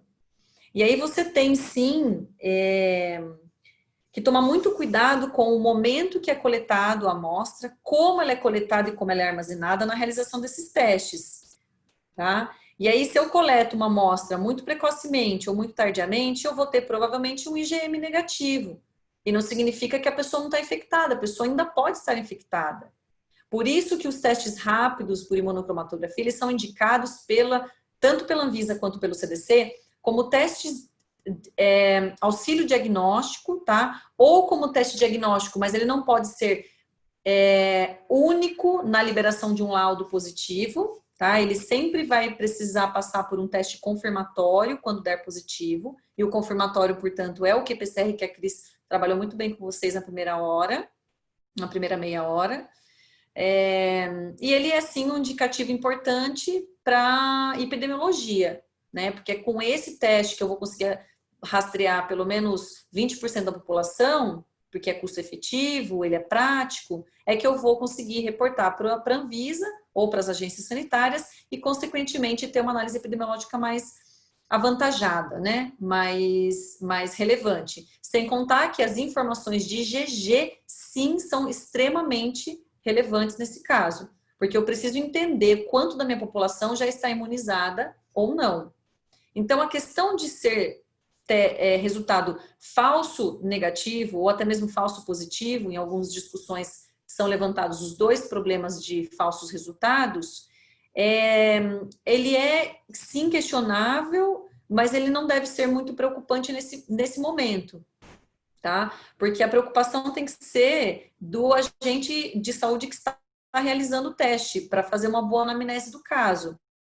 Sintomas, tenho. Quanto tempo faz você estar sentindo sintomas? Desde a primeira febrinha que você teve. Você se expôs a algum local ou pessoa que já tivesse coronavírus? Ou que você já esteve em hospital, ambiente que potencialmente tinha coronavírus? Então, a anamnese do caso ela é fundamental para ser acompanhada junto com uma testagem dessa natureza, tá? De anticorpos. Não, acho que eu não respondi sua pergunta, Pamela, mas porque ela é uma pergunta mais de discussão, né, do que de uma resposta efetiva, mas espero ter contribuído para o entendimento maior. Certo? Marcos? Beleza, já podemos prosseguir para o próximo slide. Tá. Nossa, gente, a gente se empolgou com as perguntas, né? Desculpa o tempo, mas vamos lá. Agora fica bem mais simples de entender. O método, pessoal, acredito que boa parte dos que participam da call de agora, desse webinário, são pessoas ligadas na área de saúde e biologia molecular, então vai ser bem simplesinho entender o princípio desses métodos. Não estou falando simplesmente desse kit da Vazyme, que é o comercializado pela PensaBio. Eu estou trazendo para vocês a tecnologia. Então, se atentem para o funcionamento do método, que é muito similar para todas as marcas que comercializam esse tipo de imunocromatografia em cassetezinho, tá? Que são esses dispositivos pequenininhos aqui, tá? Então, esse cassete que a gente vê à direita, ele está deitado aqui na imagem à esquerda, e nessa porção, que é a porção onde eu pingo tanto o meu sangue quanto um tampão, é a porção que eu vou ter adição, portanto, dos anticorpos IgM e IgG do paciente, a minha amostra, tá? Nesse colchãozinho aqui amarelo, eu vou ter quem? Os próprios antígenos complexados, marcados de alguma forma. A maioria desses kitzinhos cromatográficos, eles são marcados com uma solução de ouro mesmo, tá? E aí, esses antígenos, eles podem ser tanto o antígeno do coronavírus, quanto um outro antígeno para controle. Todos eles estão imobilizados não, desculpa, estão desidratados, liofilizados nesse colchãozinho, tá? E esse aqui é simplesmente um controle para dar garantia de que o método foi performado corretamente. Mais para frente, eu vou ter uma membrana de nitrocelulose, onde numa porção da membrana eu vou ter imobilizado anticorpos que capturam, que identificam IgM humana. Numa outra porçãozinha eu tenho uma outra tirinha com anticorpos imobilizados que detectam IgG humana. E mais para frente, por último, sempre por último, eu vou ter uma fitinha, uma porção da membrana de nitrocelulose com anticorpos imobilizados do tipo que reconhecem um anticorpo outro que não seja humano, como, por exemplo, o anticorpo usado nesse kit, é só um exemplo, tá? Poderia ser outro, que é o anti-IgG de coelho. Podia ser um anti-IgG de camundongo, anti-IgG de qualquer outra coisa, desde que seja compatível com a proteína controle que eu estou utilizando nesse colchãozinho, tá? Então, o que acontece quando eu coloco a minha amostra e bastante tampão? Eu ressuspendo e reidrato todos os antígenos e anticorpos que estão aqui, nessa porção do colchão, e aqui vai acontecer a primeira imunorreação. Ou seja, os meus anticorpos IgG, IgM para COVID vão se ligar no antígeno COVID, tá? Que é uma proteína de COVID, e os anti-IgG também, tá? De forma aleatória. E eles todos, e eu não tenho nenhum anticorpo humano ligando aqui, porque esse é o próprio controle do teste. Todos esses imunocomplexos formados nessa porção vão subir pela fitinha por capilaridade, é uma membrana de nitrocelulose. Eles vão subir por capilaridade e vão passar pelo crivo da anti-IgM humana, depois pelo crivo do anti-IgG humana e, por último, pelo crivo do antiteste, ok? Dependendo da proteína escolhida aqui. E por isso que o teste, gente, sempre em todos os testes, o controle positivo do teste não é um controle positivo de amostra, não é para dizer se eu coloquei sangue ou não coloquei, se eu coloquei buffer ou não coloquei. É só para dizer o cassete está em perfeito estado. Se eu tivesse anticorpo que reagisse contra os meus analitos, acenderia, tá? Sempre essa linha controle aparece por último, para garantir que toda a nitrocelulose foi embebida dessa suspensão de imunocomplexos e que, portanto, eu consegui identificar as minhas proteínas controle. Quando eu tenho nenhuma outra fita acendendo, nem IgM, nem IgG, eu digo que o teste deu negativo para anticorpos contra o coronavírus. Se acendeu só a primeira, ele é positivo para IgM. Se acendeu só a segunda, ele é positivo para IgG. E se ele acendeu as duas, ele é positivo para IgM e IgG. Tá? O resultado do teste, para 99% dos testes comerciais desse tipo que a gente está analisando, vão ser essas opções aqui. Negativo a gente já entendeu, positivo a gente também já entendeu. Qualquer coisa diferente dessas opções, ou seja, que não aparecer controle positivo do teste como marcador positivo, o teste deve ser considerado inválido. Tá? E é muito simples, teste inválido pode ser por várias razões. Pode ser porque aquele cassete não funcionou, ou o lote todo daquele produtor, daquele fornecedor não funciona, ou eu deixei num armazenamento inadequado aquele cassete específico, por isso estragou as proteínas que estavam imobilizadas e não funcionou, ou eu não coloquei amostra, não coloquei uma quantidade suficiente de tampão para eluir todas as proteínas do colchãozinho amarelo e eles não subiram pela nitrocelulose. Pode ser várias razões. O fato é, eu preciso desprezar esse resultado. Ele não é confiável. Eu não posso nem dizer que é negativo, tampouco dizer que é positivo, mesmo que acendam as duas fitas de imunoglobulinas, tá? Então, o que a gente faz? Qual deve ser a conduta do agente de saúde por trás desse teste?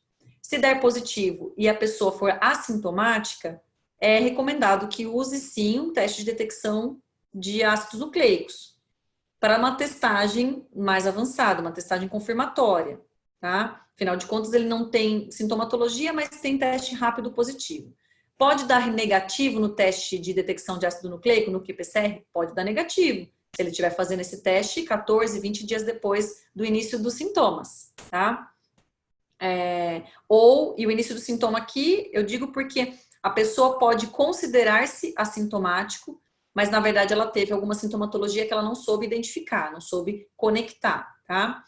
E se o paciente disser-se sintomático, é recomendado ir imediatamente ao hospital. No hospital eles vão fazer toda a anamnese, um teste confirmatório, muito provavelmente, e, consequentemente, as orientações de isolamento. Se o teste for negativo e o paciente for assintomático, indica que realmente não há infecção, nem aguda e nem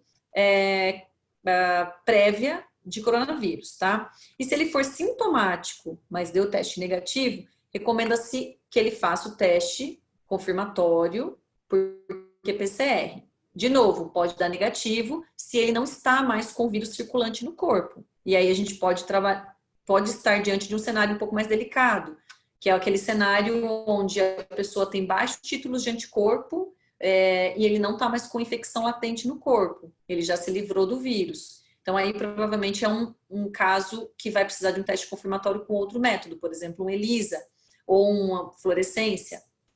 Tá? E o inválido a gente já disse, né? Descarta o resultado e não tem mais o que fazer. Alguma pergunta?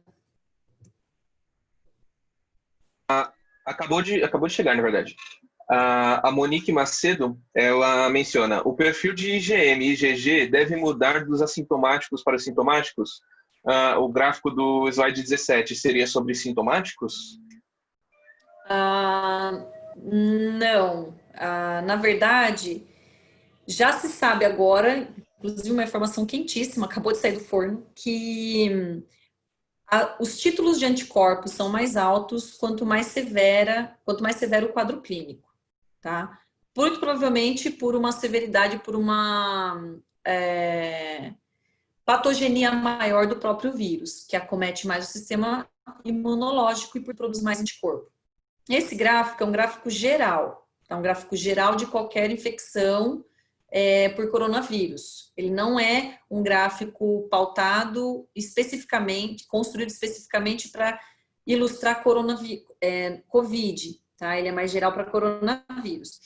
Então, a gente sabe que os quadros severos são sim mais produtores de anticorpos. Porém, os nossos kits, eles são hoje tão sensíveis que mesmo quando você tem baixa produção de anticorpo, eles são detectados, esses anticorpos são detectados, tá? Quando eu falo de uma situação mais delicada, onde eu tenho negativo para esses testes, tá? E eu tenho sintomatologia, eu posso ser um paciente bem fora da curva. Ele pode estar aqui num amarelinho bem clarinho, que é muito, muito baixa a produção de anticorpo, onde eu não detecto nem num teste rápido e possivelmente eu também não detecte no ELISA, tá? Não sei se eu respondi sua pergunta. Ok? Ok, podemos seguir. Perfeito. Outro método imunológico, imunoensaio, também utilizado na detecção de COVID, é a análise do próprio antígeno viral. É como se eu estivesse olhando a própria partícula viral circulante no meu corpo, tá?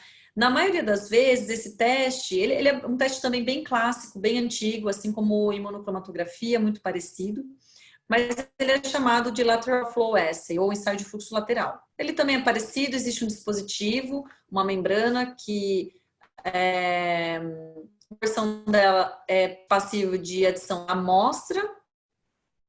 Numa outra porção ficam os anticorpos repórteres, ou seja, os anticorpos que vão se ligar especificamente nas partículas virais. Eles correm essa linha por capilaridade, essa membrana por capilaridade e reconhecem os seus anticorpos específicos num formato de sanduíche, numa linha, e os anticorpos de controle positivo do ensaio numa outra linha, validando o ensaio, e esse é o próprio teste.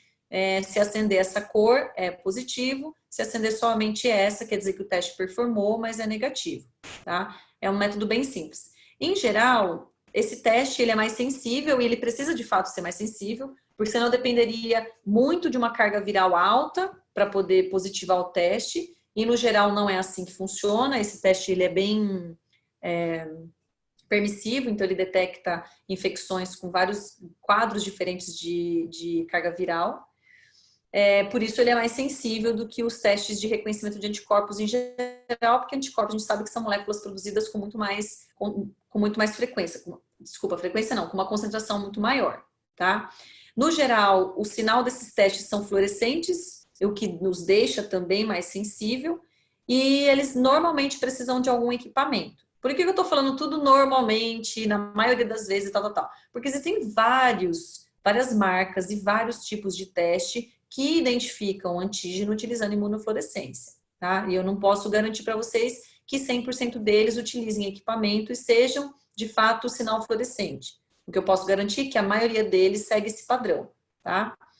Se exige equipamento, ele pode continuar sendo um point of care, mas aí ele já é um point of care com algumas restrições, porque vai precisar de um equipamento. Provavelmente, se precisa de equipamento, vai precisar de alguém que entenda a leitura daquele equipamento para poder fazer um bom laudo e não errar na ponta, tá?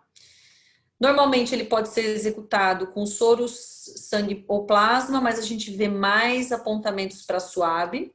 Afinal de contas, a gente já sabe que esse vírus ele povoa muito bem as vias aéreas superiores, mas o final delas, e as vias aéreas inferiores. Então, se eu fizer um swab de nasofaringe, eu vou coletar algo como aqui, e aí eu consigo ter um pouco mais a frequência do vírus, tá? Da partícula viral. Outras tecnologias que a gente não vai abordar aqui, porque senão a gente precisaria de um curso de pelo menos 4 horas, mas eu não queria deixar de comentar com vocês que existem muitas outras técnicas e muitas outras tecnologias, inclusive, sendo desenvolvidas e aplicadas para a COVID, tá? Para a detecção de coronavírus do SARS-CoV-2. Então, por exemplo, existe já em comercialização um kit que detecta o próprio RNA viral, mas sem fazer RT-qPCR, tá? Diretamente colocando a amostra de soroplasma ou até mesmo de suave num cartucho. Esse cartucho vai para uma maquininha, a máquina faz a ligação dos RNA de beacons, são moléculas específicas que têm forte afinidade por RNA, de forma específica, então eles identificam regiões específicas do RNA viral, fazem uma amplificação muito rápida isotérmica e geram uma fluorescência detectada pelo equipamento que indica a positividade da amostra. Então, é algo no conceito point of care, porque é rápido, é pontual para o paciente, mas exige uma certa infraestrutura. E como a gente está falando de uma tecnologia muito mais avançada, é natural que o custo disso fique maior também.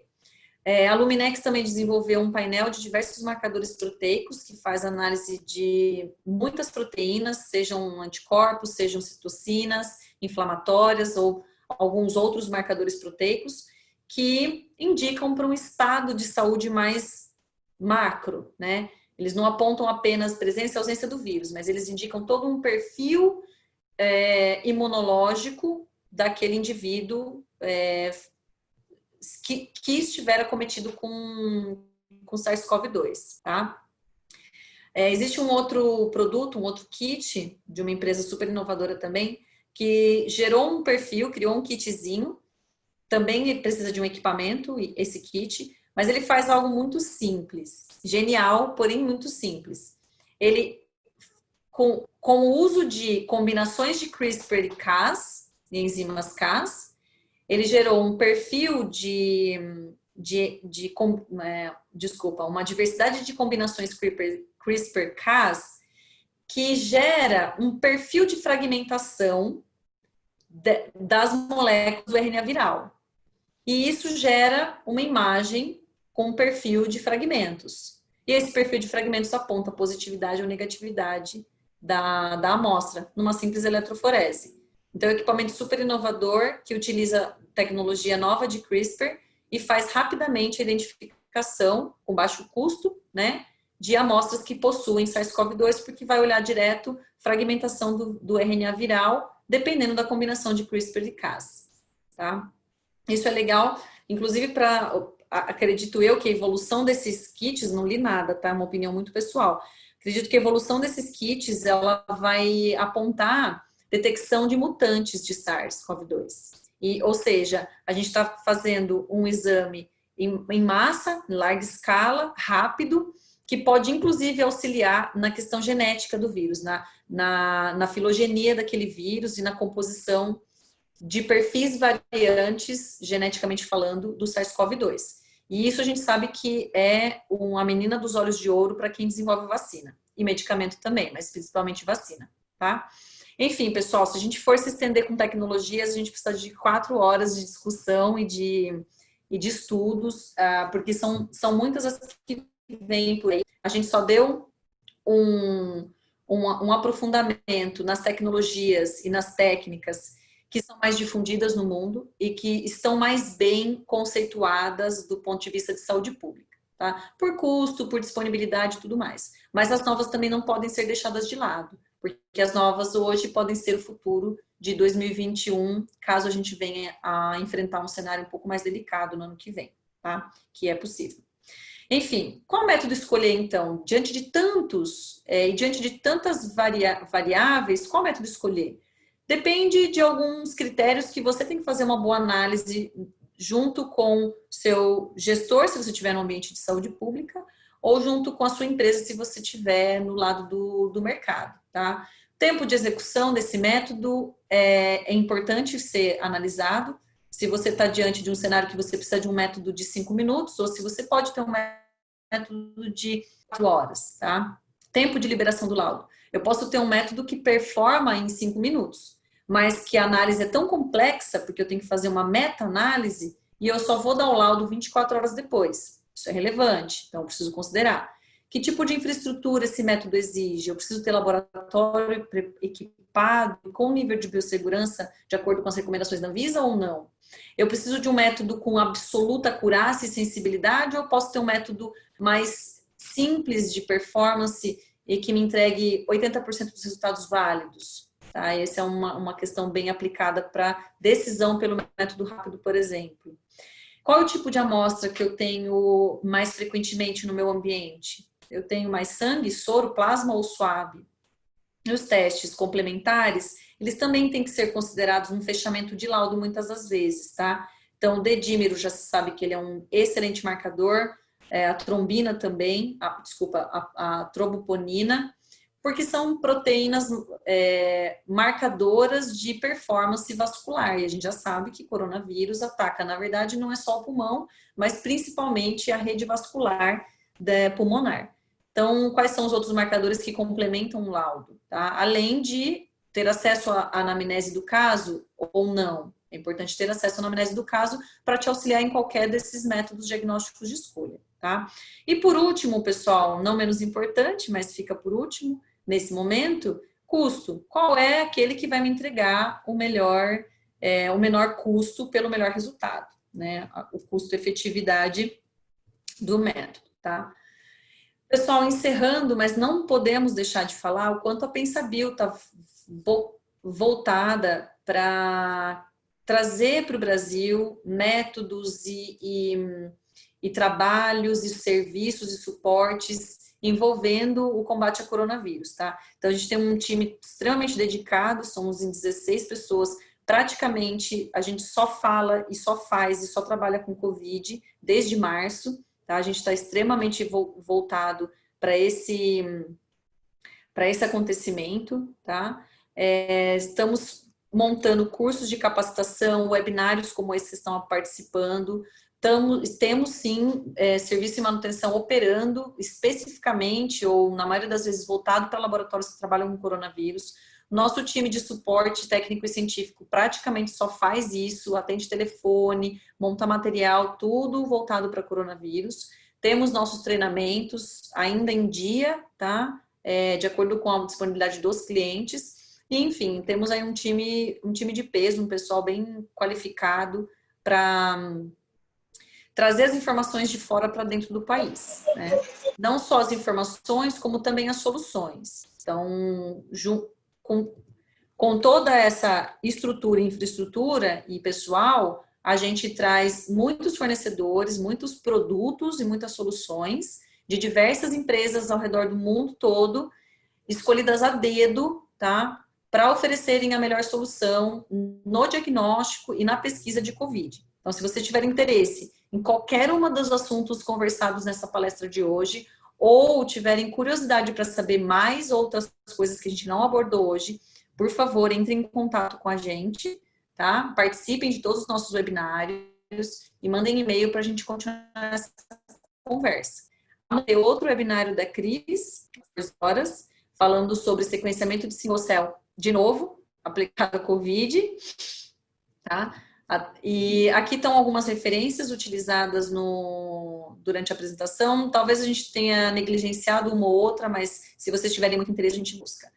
Pessoal, super me estendi, me perdoem. Danusa, rapidinho, antes que a gente encerre tudo aqui, a gente podia fazer uma sessão de dúvidas bem rapidinha, bem sucinta? Claro, sem dúvida, sem dúvida. Fiquem à vontade, fiquem à vontade. De todo modo, aqui estão os contatos meu e da Cris, tá? Beleza, então a gente já começa com... A Lídia fez aqui 3 perguntas. A gente tem no anticorpo mencionado no slide número 20, esse anticorpo repórter foi sintetizado por FCS e, caso sim, nós já testamos in vitro e podemos afirmar que ele pode ser usado como no tratamento da Covid-19? Não podemos afirmar, não podemos. Esses anticorpos, eles são anticorpos empiricamente testados e validados com uma única finalidade, que é a finalidade do teste de antígeno. Tá? Infelizmente, não é um anticorpo de larga escala produtiva e tampouco com testes clínicos que comprovassem a sua eficácia com relação à neutralização do vírus. Né? Porque, afinal de contas, a vacina ela tem que, não é qualquer anticorpo, tem que ser um anticorpo que, de fato, neutralize a partícula viral. Então, infelizmente, a resposta é não. Eu gostaria de te dar outra resposta, Lígia, mas, por enquanto, infelizmente, vai ser essa. A gente tem mais uma dúvida dela, que qual seria a dificuldade de fazer a testagem em massa na população brasileira? A testagem em massa, o que você entende como testagem em massa? Testar todos os 200 milhões de pessoas?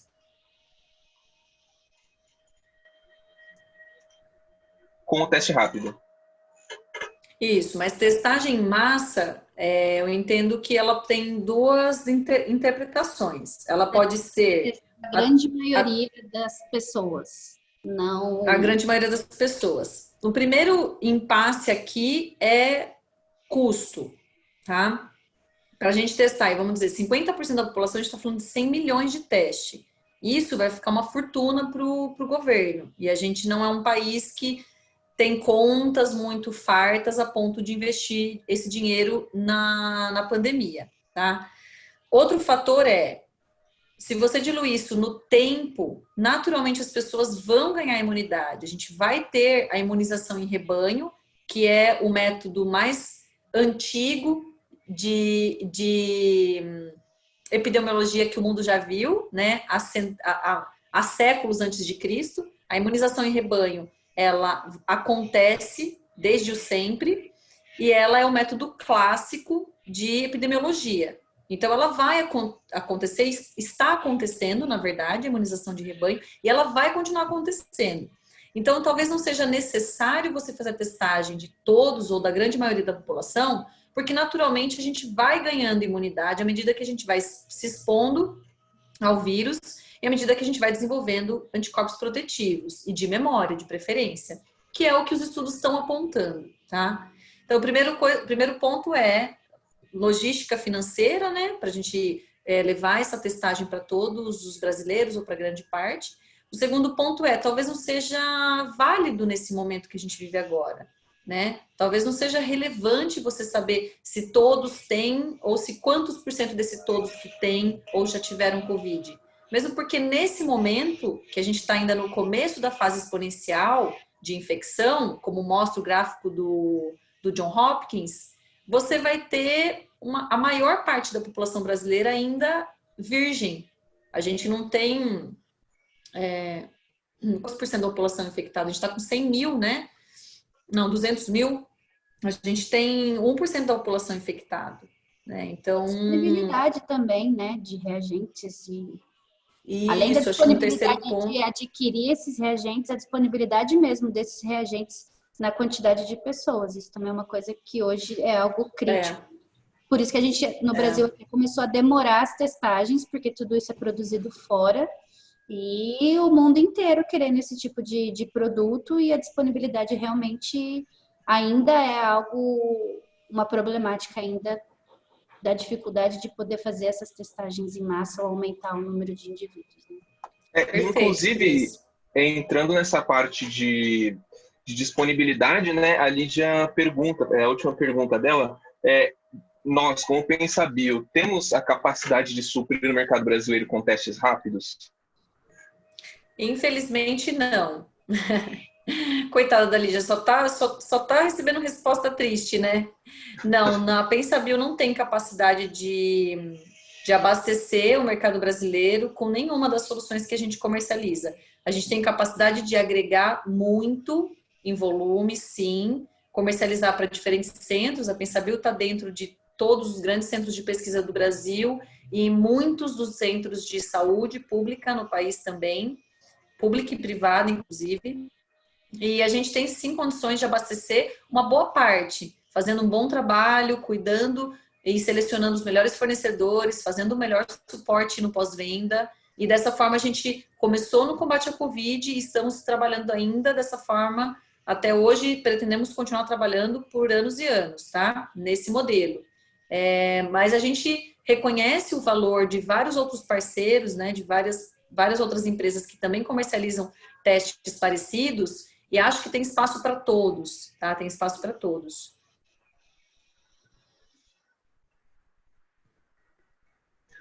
Eu acho que é só isso. Eu vi que entrou um pessoal agora, tá? Um pessoal que entrou agora às 2h40, mais ou menos. Pessoal, esse webinário já está chegando ao final, tá bom? Tem até uma pessoa entrando agora. Entretanto, em breve, muito em breve, fiquem atentos aos seus e-mails, fiquem atentos às redes sociais da PensaBio, porque a gente vai lançar esse webinário e os anteriores no YouTube. Então, vocês vão poder assistir no momento que quiserem, vão poder voltar, assistir, mandar dúvidas nos comentários. Então, não se preocupem se vocês perderam esse webinário ou alguma parte. A gente vai estar disponibilizando esse material, e não só isso, como os slides também, a gente vai disponibilizar para todo mundo, incluindo as referências, né? Com todos os links. Perfeito, pessoal. Mais alguma pergunta, Mar, no lado do chat? Não, acho que não. Alguém tem mais alguma dúvida? Se alguém tiver, pode falar.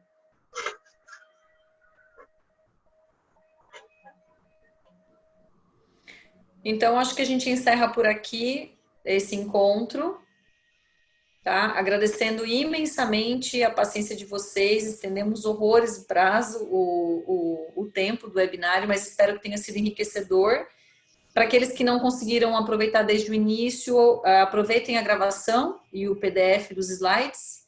E para quem conseguiu aproveitar, inclusive interagir, muito, muito obrigada mesmo. É enriquecedor os apontamentos e as perguntas de vocês, tá bom?